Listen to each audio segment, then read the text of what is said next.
matin. Je suis avec Epiphane Tchabi, bonjour. Bonjour, Raoul Steve Goumkon, bonjour. Bonjour.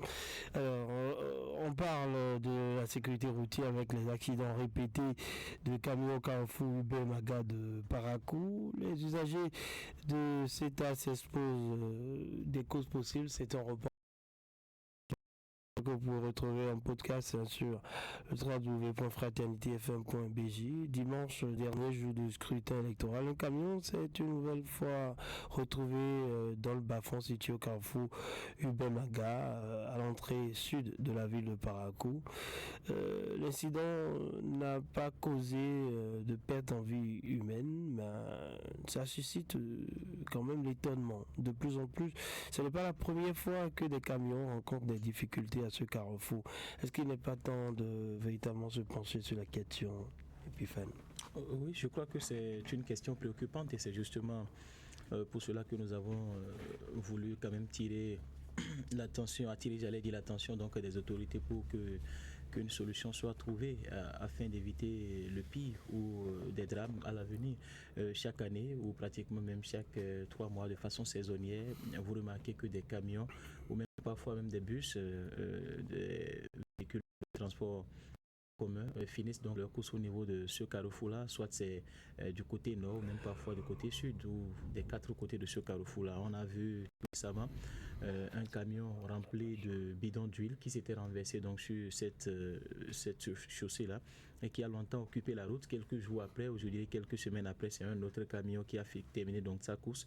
Et ce jour du scrutin, vous l'avez rappelé tout à l'heure, c'est une énième situation du genre qui s'est également produite donc à ce niveau-là. Et la question que je me posais, c'est si c'était en pleine journée, parce que vous savez qu'il y a des exposants qui occupent donc cet espace-là, s'ils étaient là et que c'était la journée, vous voyez tout le drame que cela allait causer. C'est des pertes en vies humaines parce que quand vous prenez le long de ce carrefour, vous voyez des gens qui vendent soit de la canne à sucre ou en tout cas d'autres produits. Et on se dit, si ces véhicules-là arrivaient donc à terminer leur course en pleine journée à ce niveau, qu'en serait-il? Donc je crois que les autorités doivent, dans un premier temps, avant de connaître les vraies raisons pour lesquelles ces camions-là terminent leur course, parfois on parle donc d'excès de vitesse ou de la fatigue ou des difficultés donc à manœuvrer à ce niveau, mais avant de trouver une solution à toutes ces situations, je crois que on doit commencer par attirer l'attention des personnes qui restent donc à ce niveau-là sur les dangers et quel coût. Vous ne pouvez pas passer tout votre temps à rester quelque part où des accidents se produisent et de surcroît, ce ne sont pas de petits camions, ce sont des grands camions qui parfois sont très chargés. Donc il y a un véritable danger et ces personnes-là doivent se sentir permanemment en danger et ne pas continuer donc pas occuper ce lieu au risque donc que la prochaine fois qu'il y ait un accident, qu'il y ait des drames. C'est ce que nous ne souhaitons pas. Donc que ce soit ces autorités ou même ces différentes personnes qui occupent ces lieux, chacun doit pouvoir à un certain moment donc voir le danger en face et se dire attention, qu'est-ce que je cherche. Parfois c'est des gens qui restent toute la journée sans peut-être rien vendre et quand vous passez toute votre journée à un lieu aussi dangereux et en face vous avez également un lieu de réjouissance qui est là. À la nuit vous voyez les gens sont je dirais à peine quelques mètres de la chaussée au cas où il y aurait un mauvais manœuvrage. Vous voyez tout le dégât que cela peut causer. Donc il faut attirer l'attention de ces personnes là sur les dangers qu'elles courent. Voilà, Raoul Sigoncan, aujourd'hui on parle de bidons d'huile, on parle parfois même de boissons et bien d'autres produits qui se renversent sur la chaussée. C'est gérable. On sait qu'il y a des camions qui transportent des gaz et bien d'autres produits inflammables à travers ce carrefour-là. Je crois que vaut mieux prévenir que de guérir. Oui, je pense il vaut mieux prévenir. Ce qu'il faut faire tout de suite, je ne vais pas revenir sur tout ce que Epiphane vient de dire, mais c'est qu'on doit pouvoir tirer des leçons de ces différents cas d'accidents qui se produisent et on doit pouvoir anticiper. Et anticiper, c'est quoi? C'est, à mon avis, prendre des mesures exceptionnelles par rapport à ce carrefour. Sinon un drame va survenir un matin ou bien un soir et bienvenue les dégâts. Moi je pense que pour ceux qui vendent autour de ces voies, ils doivent au moins quitter parce que vous voyez les gens sont aux abords comme ça moi je me dis, si vous êtes un peu en retrait, c'est encore mieux.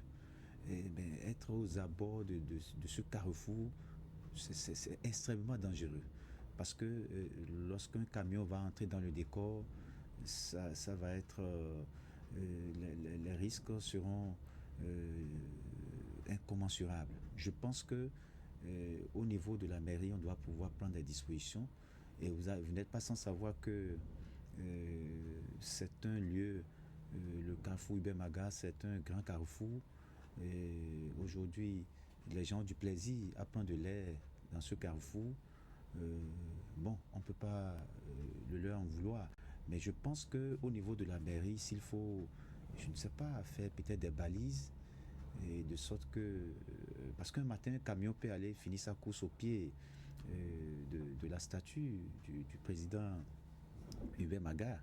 Et imaginez s'il y avait des gens qui sont en train de prendre de l'air, en train de se reposer. Et donc, tout au moins, qu'on fasse des balises autour de ce carrefour. Et là où il y a aussi des bas-fonds, je ne vois pas des balises à ce niveau. Quand vous quittez la pharmacie, en descendant, imaginez qu'un camion finisse sa course. Là où il y a les jardins, à ce niveau également, je pense qu'on doit pouvoir réfléchir et faire quelque chose, même si ce n'était pas prévu. Et donc, il y a certaines dispositions qu'on peut quand même prendre. À ce niveau, il y a aussi une buvette qui est là, n'oublions pas. Et là également, on ne va pas croiser les bras, il faut prendre des dispositions et anticiper. Parce que c'est des dispositions qu'on doit pouvoir prendre. Et ça, ça interpelle au plus les autorités en premier chef, mais aussi c'est une conscience individuelle. Ceux-là qui sont autour, vous n'allez pas attendre la mairie pour vous dire de quitter là. Vous savez, vous n'êtes pas sans savoir que l'occupation des trottoirs a été une lutte menée par les autorités de tout temps. Et donc, si vous n'avez pas cette conscience individuelle de savoir que même si je dois rester au bord de la voie, il y a une certaine distance quand même qu'il faut pouvoir respecter. Les gens sont au bord des trottoirs comme ça, et vous vous dites, mais dès que le véhicule entre dans le décor, ça c'est bienvenu les dégâts. Et donc, c'est un choix que finalement les gens font. Et je pense que de façon spécifique pour le carrefour Ibemaga, on doit pouvoir faire quelque chose. Sinon, c'est un peu comme si on voit le danger et personne ne dit rien, personne n'est inquiété. Et tous les jours, s'il n'y a pas de mort, c'est qu'on continue en quelque sorte. Et je pense que ça interpelle aussi bien les occupants que les autorités.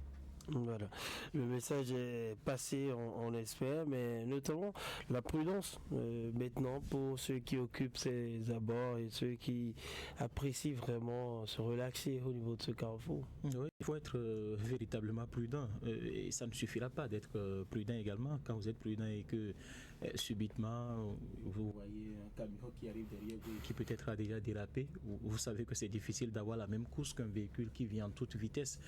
Simplement ce qu'il faut faire, c'est pour ces personnes qui prennent du plaisir au niveau du carrefour, je crois que le danger n'est pas aussi permanent comparativement à ceux qui occupent les abords voilà, pour leur commerce. C'est là qu'il faut véritablement miser et parler avec ces personnes-là pour qu'elles comprennent les dangers qu'elles courent. Il y a une gare routière, je crois, à quelques mètres de ce carrefour-là. Pourquoi pas obliger ces personnes-là à se rendre là-bas pour leur commerce? C'est aussi un lieu beaucoup plus sécurisé que les abords de ce carrefour-là.